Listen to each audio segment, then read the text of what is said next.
Bueno, empecemos hablando un poco de la ópera, ¿no? Yo pensaba mucho que Ryoko Sekiguchi decía que la voz es lo único que nos queda cuando nos morimos, quizá es lo único que no se va a la tumba. Y, por ejemplo, en el siglo XIX, con la invención del fonógrafo, las familias lo que hacían es que a sus abuelos los grababan para recordar su voz, ¿no? Porque era algo vital, era algo que daba cierto vigor, que también recordaba la parte pues más viva de un ser humano, ¿no? Entonces, creo que eso es muy interesante en el sentido de cómo se ha moldeado la sociedad a través de la voz y la experiencia humana, sobre todo, que tiene como un impacto súper trascendente desde la voz, o sea, desde el chillido de un bebé recién nacido hasta la nota más alta de María Callas, que fue una gran cantante de ópera, ¿no? Entonces, creo que eso son de los temas que a nosotros nos interpelan y sobre todo que revelan mucho nuestra condición humana. Y bueno, pensando un poco en la ópera, creo que vale la pena pensar en estas recientes declaraciones de Timothée Chalamet sobre el ballet y la ópera y qué tan pues desgastado está este medio, quizá rezagado a las periferias de la política cultural en el mundo. Sí, entonces, para aquellos que no sepan, los comentarios de Timothée Chalamet iban un poco alrededor de que el ballet y la ópera están muertos, que ya no vale la pena promocionarlos, que no vale la pena ser parte de ellos. Y gracias a todo esto, la comunidad justamente de las bellas artes tuvo, la verdad es que reacciones bastante efusivas. Sí. O sea, casi diciendo, no es posible que esté diciendo esto, bastante enojados también, así de lo que yo estoy haciendo no importa. Pero creo que Timothy hasta cierto nivel tiene un punto. O sea, la realidad es que las audiencias se han caído. El financiamiento a este tipo de obras ha caído. Entonces, y las personas que van a verlo son entre los 55 y 65 años. Tenemos que hablar un poco acerca de por qué está pasando esto, si sigue siendo relevante, por qué debería de ser relevante y ver hacia dónde vamos. Y creo que ha habido cierta intención por parte de muchos directores de orquesta, quienes están involucrados en la difusión cultural, en tratar de decir que Timothy conozca un poco de la bondad que tiene el ballet, que tiene la ópera, pero realmente vale la pena que alguien como Timothy se introduzca en el ballet, que vaya a una función de ópera, que vaya a ver Carmen o que vaya a ver Madama Butterfly. No lo sabemos y quizá no, porque si no lo aprecia, si no lo siente, va a ser muy difícil tratar de introducirlo. Y creo que una de las cosas que quizá causa demasiada controversia es que cada parte, no sé, tanto la ópera como la música de cámara, el cine incluso, pues tiene sus públicos. Claro. Y creo que esa es una parte defendible en el aspecto de cuando se habla de ópera. Hay un público específico que va a la ópera y quizá no es el público o el tipo de perfil que Timothée Chalamet encabeza. Entonces creo que eso habría que tenerlo en el escenario. Ok, concuerdo contigo en ese punto, pero al mismo tiempo sí considero que tanto la ópera como el ballet como la música de cámara han sido históricamente de una clase social y han sido también como para cierto grupo con un alto nivel educativo. Y esto viene desde los 1400, cuando se empezaba con el ballet, y las personas que lo financiaban eran las cortes. Entonces, como justamente la corte es la que da el dinero, la corte es la que va y lo ve, y se creó esta atmósfera en la cual se volvió poco accesible, en la cual las personas decían, yo no tengo un lugar en estos espacios. Y creo que es falso, o sea, definitivamente creo que eso no es cierto, pero ¿cómo cambiamos esta percepción? O sea, creo que esa es la pregunta toral para conseguir que más personas sí quieran ir. Claro, y creo que tendría y valdría la pena discutirlo. Y ahora que dices esto sobre los antecedentes aristocráticos de la ópera y cómo están asociados a una... O sea, ¿tú qué piensas cuando te dicen, cuando escuchas la palabra ópera? O sea, sí, a bote pronto. A bote pronto pienso vestidos largos, negros, así joyas gigantescas. O sea, eso es lo que me viene a la mente cuando pienso en el ballet y en la ópera. O sea, pienso elegancia y glamour y, ya sabes, casi que derroche de dinero. Claro. Es lo que me viene a la mente, ¿sabes? Porque desde una perspectiva sí tienes razón, o sea, hay una concepción aristocrática de cómo entendemos la ópera, que es toda un set, ¿no? Es como todo un estado de ánimo incluso, ¿no? Pero, o sea, es muy claro, por ejemplo, en el origen de la ópera, ¿no? Con la camerata de los Bardi y cómo había como ciertos mecenas que meceneaban a algunos humanistas y de ahí sale la primera ópera que es Orfeo Eurídice, que es totalmente, pues te interpela demasiado, te conmueve muchísimo porque es de un Orfeo que se enamora de Eurídice, pero Eurídice muere y entonces se la llevan al infierno y él tiene que ir por ella al infierno porque él tiene como ciertas habilidades musicales y entonces trata de convencer al dios del inframundo que le regrese a Eurídice y le dice sí, pero con una condición, que no la voltees a ver mientras sales del inframundo con ella, pero él no se resiste y casi a punto de salir la voltea a ver y desaparece. Entonces, son ese tipo de cosas que la ópera dices como, es la experiencia humana. Sí. Y creo que por estas quizá prejuicios o algunos estereotipos, pues impiden que haya otro tipo de públicos, ¿no? Entonces, creo que vale la pena pensar cómo la ópera puede transformarse y puede dialogar a las necesidades del siglo XXI. Sí, estoy completamente de acuerdo. Creo que un ejemplo que tanto tú como yo fuimos a ver hace muy poco fue justamente aquí en la Ciudad de México, las 4 estaciones de Vivaldi. Y creo que una manera muy interesante para poder acercar a más públicos que tal vez no tengan todo este contexto acerca de las obras y cómo se hicieron y cómo se fueron transformando, porque al final del día tener todo ese conocimiento pues, es complicado y no todo el mundo lo tiene, fue justamente que conforme iba sonando cada una de las estaciones te iban dando esta explicación y qué significaba cada sonido y cómo iba evolucionando. Y creo que ese tipo de acercamientos son súper valiosos. O sea, creo que esa es la manera en la que puedes conseguir a públicos los cuales tal vez no estén tan versados de sí poder ir. Y creo que otro ejemplo también súper interesante es lo que hicieron en Estados Unidos con esta nueva ópera que se llama X, que es justamente la vida de este activista social, Malcolm X, que justamente trata de cómo fue evolucionando toda su trayectoria, pero les estaban pidiendo que por favor tuvieran más funciones, que por favor hubiera más presentaciones. Entonces creo que hacer ese tipo de pequeñas innovaciones es una gran forma, sin perder al mismo tiempo la esencia, que es altamente humana.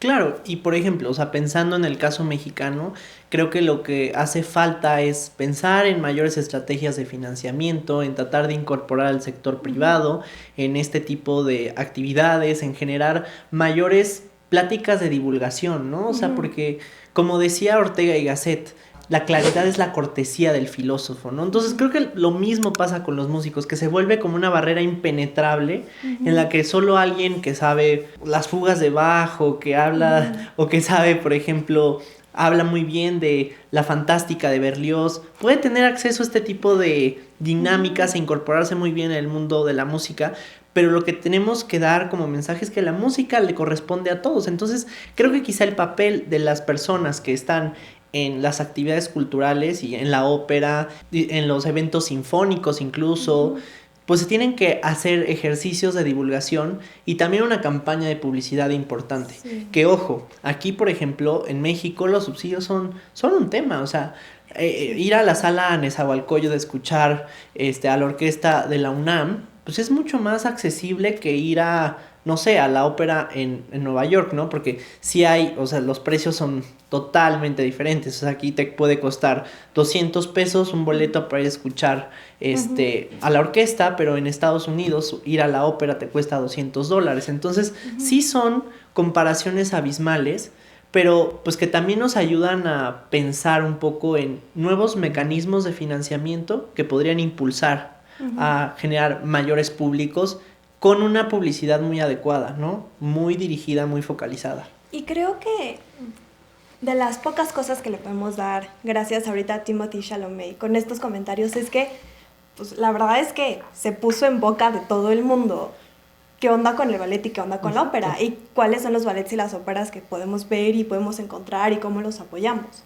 Entonces creo que justamente los TikToks, los Reels, todos estos posts cómicos que también hacen que se vuelva muchísimo más cotidiano y como que puedas acercarte a justamente estas instituciones, a este tipo de publicidad creo que ha sido bastante efectiva.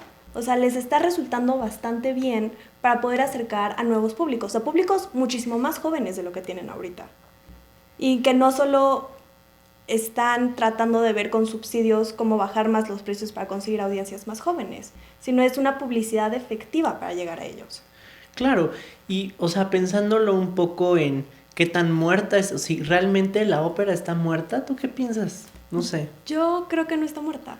Yo me quedo con el comentario que hiciste hace poco de que son experiencias humanas las cuales todos vivimos y que justamente son una forma hermosa de poder vivirlas y son presenciales. O sea, creo que justamente en una época donde tienes inteligencia artificial y ya no sabes ni qué es real ni qué es falso de todo lo que estás viendo, creo que poder ir y presenciar algo que toma tantos años poder concretar es algo que no va a dejar de ser. Y es algo que lleva casi siglos. Entonces, creo que no va a morir. Claro, y pensando un poco en o sea, hay un fenómeno socioeconómico bastante interesante sobre la recepción de la ópera, sobre todo en Estados Unidos y en alguna parte de Latinoamérica. Y es que yo hace tiempo platicaba con un director de orquesta no, más bien con un productor de ópera que me invitó a una grabación de una ópera maravillosa que se llama Salomé, de Richard Strauss, que justo es o sea, es de las óperas como más recientes que se han publicado, digamos, en la historia del mundo, en la historia de la música y de la ópera, y intentaron hacer una producción con la Orquesta Sinfónica de Minería. Y lo que me decía es que él se da cuenta en las producciones que hace en Múnich, en Nueva York, en Los Ángeles, en Santa Fe, que las personas que nunca han ido a una sala de ópera prefieren el Museum Experience que un público en Múnich que ha visto 40 veces Carmen y que paga por ir a ver Carmen pero en gorila, ¿no? O sea, porque ya no le importa, ¿no? Entonces es bastante interesante que los públicos que nunca han tenido como un acercamiento directo a la ópera pagan muchísimo dinero en Estados Unidos para llevar a sus nietos y decirles, esto es la ópera, que son cosas maravillosas, que son producciones espectaculares, que es toda una producción bárbara, ¿no? Sí, sí. Y eso es peculiar, ¿no? Porque también nos lleva a pensar en cómo hacer que uno pensaría que las producciones de ópera tendrían que resonar más con la actualidad, ¿no? O sea, que tendríamos que ver a la flauta mágica, no sé, en un ambiente más moderno, ¿no? Sí, 100%. Pero lo que sucede es que el público rechaza eso, porque el público quiere ver cómo era la ópera. En esta época dorada de la ópera. Exacto. Pero creo que ahí es donde se vuelve muy interesante que se empiecen a hacer más óperas, más ballets. O sea, que justamente no solo nos quedemos con los clásicos, sino que existe esta innovación, que sí demuestre lo contemporáneo, pero que no sea una readaptación, que no sea un reciclado. Y tal vez un reciclado mal hecho, o sea, sino que más bien sea algo de la actualidad. O sea, pero creo que ahí vamos a todo un tema acerca de cómo conseguimos personas y que las compañías justamente digan, tengo el financiamiento, tengo el dinero, me siento lo suficientemente cómodo como para aventarme el quite a sacar algo completamente nuevo que no he probado, que no es Carmen, que no es Giselle, que no es el Cascanueces, y ver si le va a gustar a la audiencia. Tienen que tener esa seguridad financiera para empezar. Sí, y yo creo que ahí el respaldo institucional del Estado es como sumamente importante. O sea, yo lo pienso, por ejemplo, en cuál es el estado de la ópera en México, ¿no? O sea, por un lado tenemos a la Compañía de Bellas Artes y que, digamos que, o sea, tiene el mismo presupuesto que Des Moines en Iowa. Sí, ¿no? Y es como, pues, súper preocupante porque Iowa tiene una población de 3 millones de personas y la Ciudad de México tiene alrededor de 21 millones de personas. Y ¿cómo es posible que tengamos el mismo presupuesto que una liga de ópera de tercera categoría en Estados Unidos? Porque en en Estados Unidos la ópera se divide como en ligas de fútbol, ¿no? Entonces está la primera línea, que es Los Ángeles, el Met, Nueva York, Santa Fe, y tenemos la segunda liga y la tercera está ubicada de Moines Met, de Iowa. El mismo Y dinero tenemos que el ellos. mismo presupuesto. Y es como, Dios mío, o sea, ¿qué les pasa? O sea, no puede ser que una de las pocas iniciativas de ópera en México tenga un presupuesto tan raquítico que ni siquiera le permita acceder a nuevas estrategias para captar diferentes públicos. Completamente de acuerdo. Pero, a ver, no hay que olvidar que hasta las que están en la primera liga en Estados Unidos, o sea, el Met, estaban teniendo unos problemas financieros sumamente graves después de la pandemia. O sea, se tuvieron que ir a Arabia Saudita a pedir $200 millones para ver cómo le hacían. Tuvieron que empezar a vender obras de arte. O sea, venden como 70% de sus tickets, pero con todas las rebajas y el deal que les hacen a las personas, acaban captando nada más como el 60%. Sí. O sea, creo que sí necesita más gente, sí necesita no bajarle el precio necesariamente, porque como comentabas, en México cuesta un concierto de sala en la Sala Nesa puede costar como $200, Sí. algo por el estilo, sino justamente que esta barrera que se tiene de que es algo que poca gente va a entender o que le va a gustar, se vaya quitando. Claro.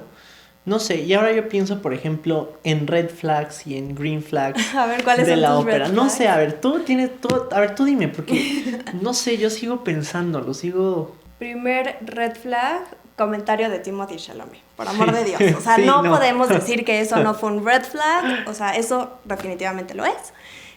Creo que un green flag, en relación con la ópera, no de Sí. la ópera, pero en relación, sería una date al ballet. Claro. Se me hace lo máximo Lo que te máximo, pueden hacer en ¿no? la vida. No sé, ¿tú? Sí, no, y ahora que lo dices de la red flag, o sea, sí siento que es como, híjole, o sea, están peleándose, o sea, se puso en el ojo público Timothée Chalamet por una Definitivamente. tontería realmente, y es como, pues va a pasar lo mismo que con Emilia Pérez el año pasado, o sea, es Sí. como O sea, súper... se vuelve, o sea, pero creo que Timothy lo dijo de una forma despectiva. Creo que eso es lo que le enoja Sí. a las personas, la manera en la que lo dijo. Pero creo que sí empezó una conversación. Claro. Que es lo que le puedo rescatar Sí, a todo el eso es comentario. lo que valdría la pena, ¿no? Pensarlo. Y bueno, yo en Red Flag creo que es el esnovismo, ¿no? Ah, O sea, 100%. pretender que alguien que sabe de ópera es superior como a las demás personas, ¿no? O sea, cuando la ópera tiene que generar estrategias de difusión. Ujú. Y yo creo que una green flag que veo es como cuando veo un niño de que en una... en un evento de música clásica, siento que es como, Es lo máximo. es genial, es como de, yo quisiera tener hijos así que fueran a, Sí, lo hemos discutido, Sí. Pero no sé. Y bueno, para seguir pensando, hay que seguir pensando y les vamos a pasar como algunas recomendaciones Sí. de cosas que a nosotros nos gustan, o sea, y pensábamos que, A ver, yo acabo de ir al ballet que justamente estuvo hace muy poco en Bellas Artes, de Sifili y el escocés. Gran ballet. También me encantó la interpretación que hizo la primera bailarina del ballet de Nueva York, la Elizondo. Impresionante. Creo que otra recomendación que puedo hacer es Giselle. Se me hace un ballet divino. Y creo que justamente tiene esto de lo que estamos hablando. Es sumamente humano. Son experiencias que todos hemos tenido. A todos nos han roto el corazón. claro, no sé, yo les recomendaría que se aventaran el oro del Ring de Wagner, que es excelente, que también fueran a buscar la ópera bufa de Mozart, las bodas de Fígaro, y también la flauta mágica, en donde van a ver como a un pajarito que se llama Papageno y que se viste como de pájaro y que le gustan las mujeres, le gusta el vino y le gusta comer. Es súper divertido. Y también les recomendaría que pues que se den la oportunidad de ir, por ejemplo, el 21 de marzo va a haber la transmisión de Tristán y Isolde en el Auditorio Nacional. Entonces pueden irse y darse una vuelta por ahí, Creo que eso vale la pena y está muy padre. Sí. Y si tienen alguna recomendación, alguna dinámica que nos quieran compartir, algún tema que quieran que discutamos con ustedes. ¿Alguna ópera o ballet que quieren que vayamos? Sí. Sí, comenten, díganos qué les gusta. Y eso fue hoy. O al menos eso es lo que hoy valía la pena pensar.